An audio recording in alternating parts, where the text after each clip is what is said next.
This Slammiversary review was brought to you by 5 Hour Energy. Try it, and Los Stereotypicos will never get anywhere near the tag team titles ever again.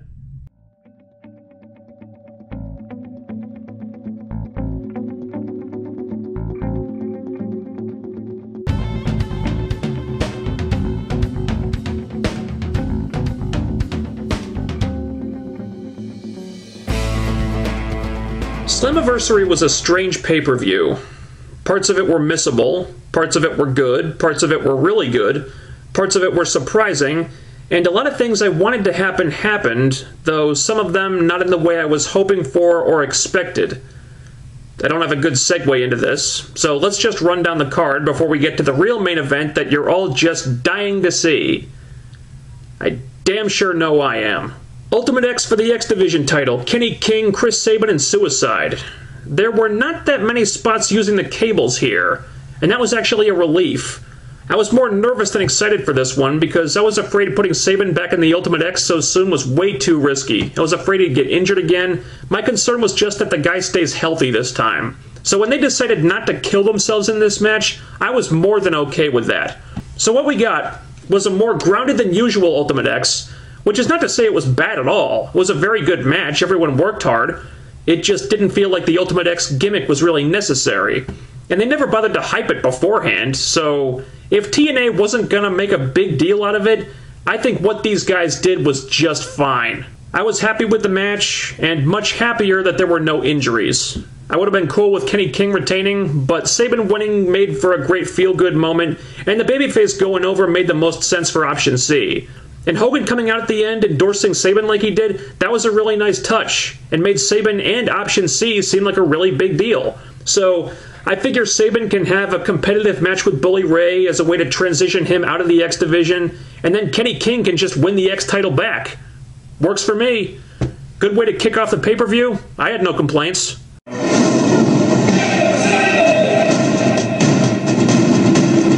Six-man tag, Jeff Hardy, Samoa Joe, and Magnus versus Ken Anderson, Wes Briscoe, and Garrett Bischoff. This was such a ridiculous mismatch. Samoa Joe did an interview before the show where he and the interviewer basically flat out said that the babyfaces were tasked with carrying a bunch of scrubs in this match. They didn't use those exact words, obviously, but that was the gist of it.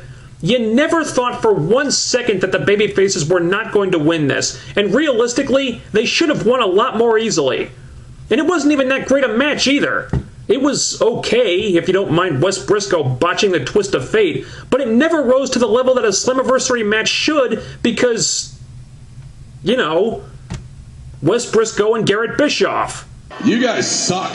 At best, this was an Impact match, because no one buys Wes and Garrett as any kind of real threat to guys like this. And Anderson couldn't carry the heel team all by himself. This felt less like a competitive match and more like an extended beating that the Aces and Eights JV squad had coming to them. And it was nice to see those losers get schooled, but this whole thing was such a waste of Joe, Magnus, and Hardy that it barely seemed worth it. Jay Bradley versus Sam Shaw for the Bound for Glory series spot. This was a fair match, I guess, but it didn't really need to be there. Neither of these guys have had any significant TV time. They haven't had a chance to get over yet. The crowd didn't seem familiar with them, not really. It was cool to see them get a spot on a big show like this, and neither of them performed badly, but I would have been fine with this one playing out on TV or the pre-show or something. I agree with Jay Bradley winning, though. That was definitely the right call. Hopefully they can use the BFG series to establish him, and he won't just be there to job to people. Not an awful segment. I'm happy for Bradley, but this just felt like time that would have been better spent on something else. The next inductee into the TNA Hall of Fame is Kurt Angle. I think I've mentioned this in the live stream videos before, but I don't put much stock in Halls of Fame. I never have. So I'm not going to make a big stink out of, oh, it should have been this person or it should have been that person, because it's not a big deal to me. It's not the Congressional Medal of Honor. It's a pat on the back for someone who deserves it. Does Angle deserve it? Yeah. So good for him. TV title match, Devon versus Abyss. Devon and Nux took out Joseph Park backstage. Apparently, they were the only ones stupid enough to not know that bloodying Joseph Park was probably not the best idea.